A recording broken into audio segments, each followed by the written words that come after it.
Hi guys, I am Shivam Gupta. Welcome to Monsoon MBA Preparation. So guys, this video is all about NMIMS Mumbai HR program is worth it. Job roles and placements का क्या scene है। वैसे तो देखो HR branch तो काफी common है, तो काफी लोग का पिंग आया डीटी वाले वीडियो के बाद कि एचआर में बना दीजिए वीडियो। दैट इज वाई मैं वीडियो बना रहा हूँ, इससे आपको और क्लैरिटी मिल जाएगी। ठीक है। बट एचआर कोई न्यू ब्रांच नहीं है गाइस, काफी रेनाउंड ब्रांच है। ठीक है। बट अगेन मेन चीज ये है, काफी लोग डिसाइड नहीं कर पा रहे हैं कि एनएमआईएमएस मुंबई में एचआर ठीक रहेगा या कोई और ऑप्शंस देखें। तो इस वीडियो से आपको सारी क्लैरिटी मिल जाएगी। वीडियो को स्टार्टिंग से अंत पूरा देखिएगा। चैनल सब्सक्राइब जरूर कर लीजिएगा, बिकॉज हम लोगों के चैनल में लगातार content based plus notification based video बनते रहते हैं। चलो गाइस स्टार्ट करते हैं। गाइस अगर आप एमबीए सीईटी प्रिपरेशन कर रहे हो तो सीईटी का ग्रुप टेलीग्राम वाला जरूर ज्वाइन कर लेना। यहाँ पे आपको अपडेट्स मिलते रहते हैं। ठीक है। तो गाइस देखो, मैं अगर बात करूँ एचआर ब्रांच की, तो एचआर ब्रांच काफ़ी कॉमन है। ठीक है। काफ़ी अच्छी ब्रांच है, ये काफ़ी डिसेंट ब्रांच है। मेनली ये ब्रांच पॉपुलर है वर्क लाइफ बैलेंस के लिए। ठीक है। तो यहाँ पे रोल्स वगैरह अच्छे रहते हैं। ठीक है। और बहुत सारे टॉप कॉलेजेस हैं जहाँ पे प्लेसमेंट्स काफ़ी अच्छा होता है। एनएमआईएमएस भी उनमें से एक है। एनएमआईएमएस का एचआर प्रोग्राम अगर देखो तो काफ़ी ओल्ड है। और आपने अगर देखा होगा, जब भी कट ऑफ की बात आती है तो एनएमआईएमएस एचआर हो या कोर हो, हमेशा से दोनों कट ऑफ सेम रहा है।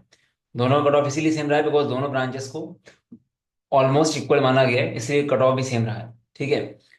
तो गाइस देखो, यहाँ पे ये चीज़ है कि आपको एचआर में इंटरेस्ट है कि नहीं है, मेन क्वेश्चन वही आएगा बस।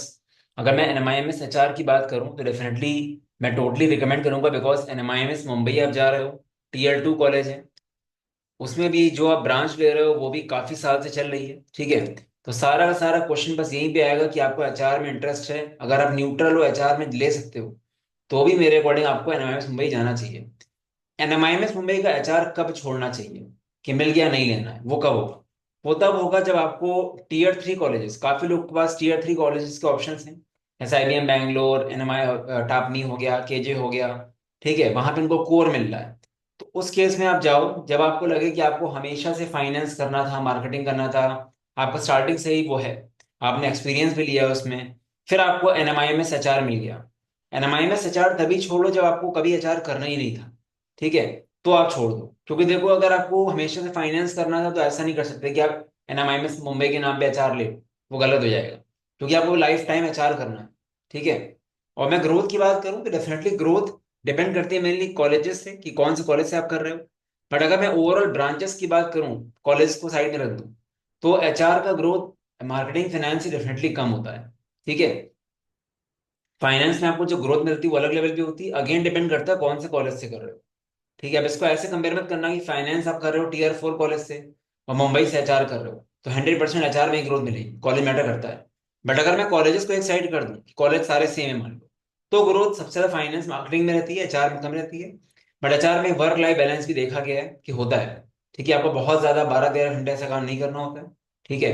क्योंकि बेसिकली एचआर का रोल्स होता है टैलेंट एक्विजिशन का, हायरिंग का, कंपनी में जो पेरोल्स होते हैं उसको पूरा मैनेज करने का।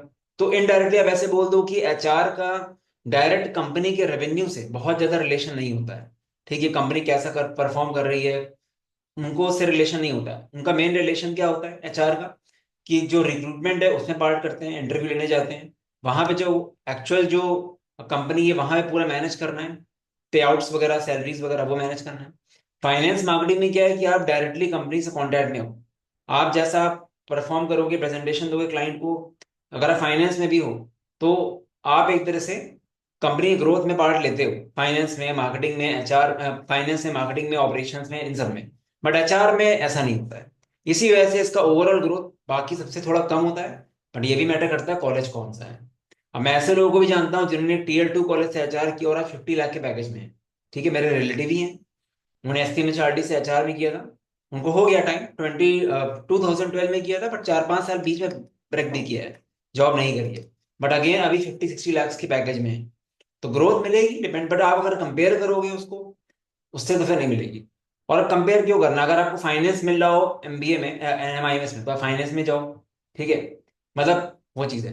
तो इन शॉर्ट कहने मतलब क्या है, अगर टापनी केजे टीयर 3 कॉलेजेस, ठीक है, टीयर 3 कॉलेजेस में आपको मिल रहा है और आपको हमेशा से फाइनेंस, मार्केटिंग, ऑपरेशन में इंटरेस्ट था, जेन्युइन इंटरेस्ट था, करना ही है, तो फिर आप एनएमआईएमएस एचआर छोड़ दो।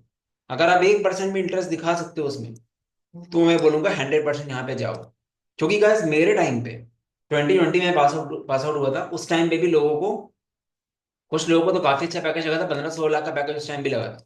बट उस time as per the placement report 14.98 lakh का प्लेसमेंट दिखाया गया था। एंड कॉलेज का एवरेज 12 से 13 लाख प्लेसमेंट था। ठीक है। बट काफी सारे कलीग्स थे मेरे जिनका प्लेसमेंट अच्छा हुआ था। कुछ लोगों को 1 लाख प्लस की वो स्टाइपेंड भी मिली थी। ठीक है। अभी कॉलेज क्लेम करता है 18 लाख का पैकेज। मेरे अकॉर्डिंग 14-15 लाख का पैकेज मिल जाएगा। आगे देखेंगे प्लेसमेंट रिपोर्ट के बारे में। ठीक है। तो ब्लाइंडली जाना चाहिए आपको। अगर अचार में आप कर सकते हो, छोड़ो मत गाइस, क्योंकि लकी हो कि आपको एनएमआईएस मुंबई का अचार मिल गया। हर साल कंपटीशन बढ़ रहा है।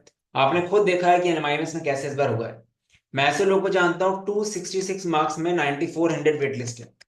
सोच के देखो। ठीक है। तो आपको मिल गया है तो उसको रिस्पेक्ट करो। बस कंडीशन ये है कि थोड़ा इंटरेस्ट तो होना ही चाहिए ना। ठीक है। और बिल्कुल भी, मतलब बिल्कुल भी इंटरेस्ट नहीं है, कभी करना ही नहीं, तो ही छोड़ो। वरना बना लो इंटरेस्ट। ठीक है। बन पाए तो, क्योंकि ग्रोथ मिल जाएगी। और एनआईएमएस का नाम है, 2-2.5 साल में ग्रो कर जाओगे। ठीक है। और बैच साइज भी कोर का ज्यादा है, एचआर का तो 200 मैक्सिमम होगा। ठीक है। 200 से 250 मैक्सिमम होगा। ठीक है। तो प्लेसमेंट हो जाता है, दिक्कत नहीं आएगी। ठीक है।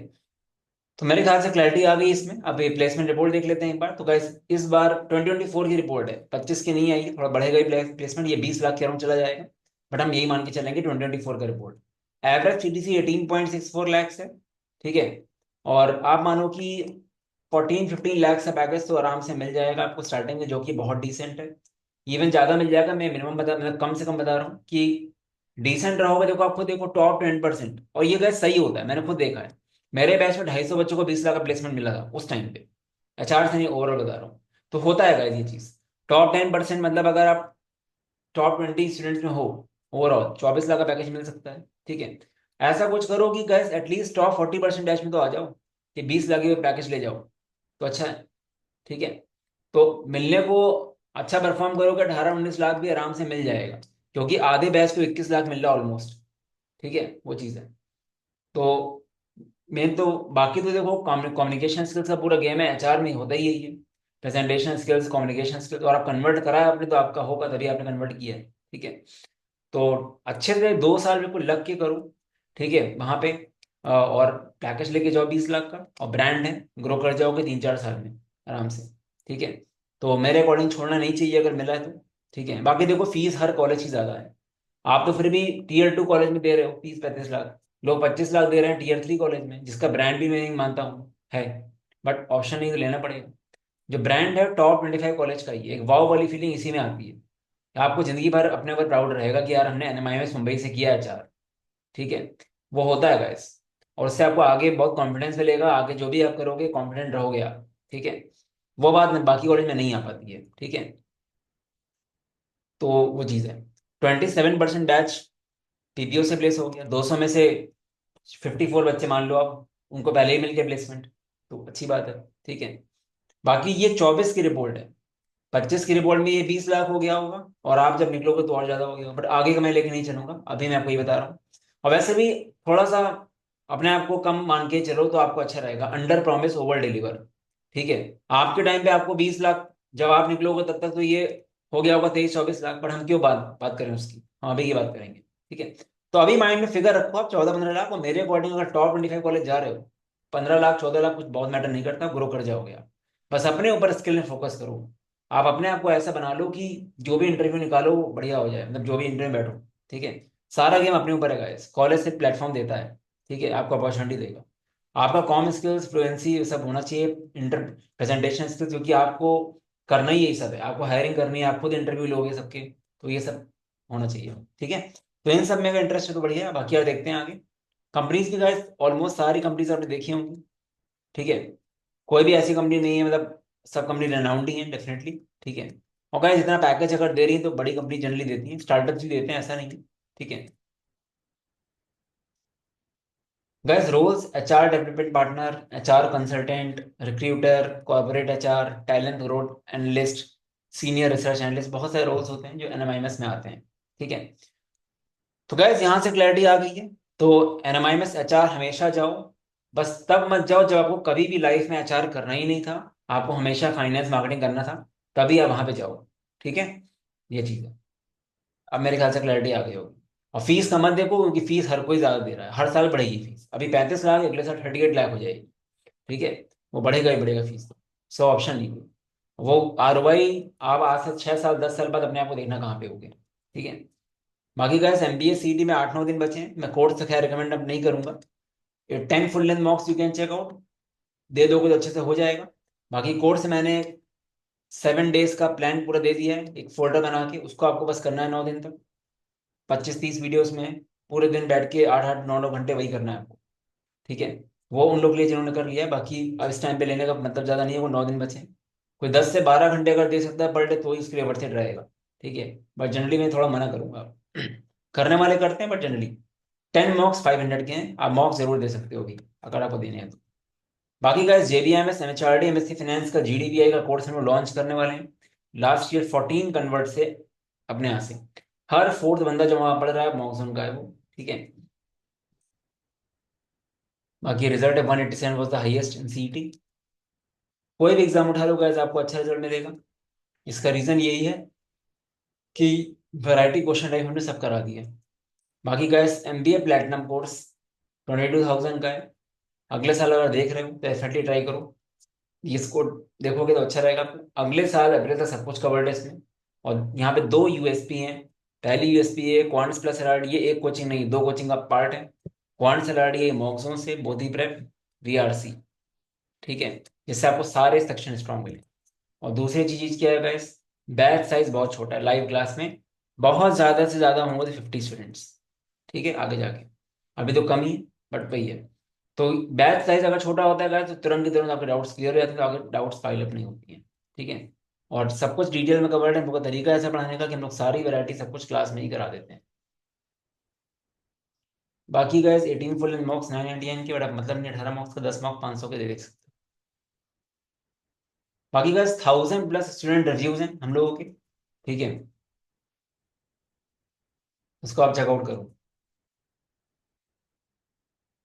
हम लोग का टारगेट है कि हम लोग 5th या 6th अप्रैल को एक नया बैच कैट का लॉन्च करेंगे। ठीक है। तो उसमें क्या रहेगा, पूरा प्लानिंग रहेगी पुराना कैसे कवर करना है स्ट्रैटेजी के साथ। ये नंबर यहाँ व्हाट्सएप कर सकते हो कोई डाउट हो तो। बाकी एनमैट स्टैम्प के लिए काफी लोग इंक्वायरी कर रहे हैं, सब बैच मई में स्टार्ट हो फर्स्ट वीक में। उसकी डिटेल्स अप्रैल फर्स्ट वीक तक आ जाएंगी। चलो guys, all the best, bye bye.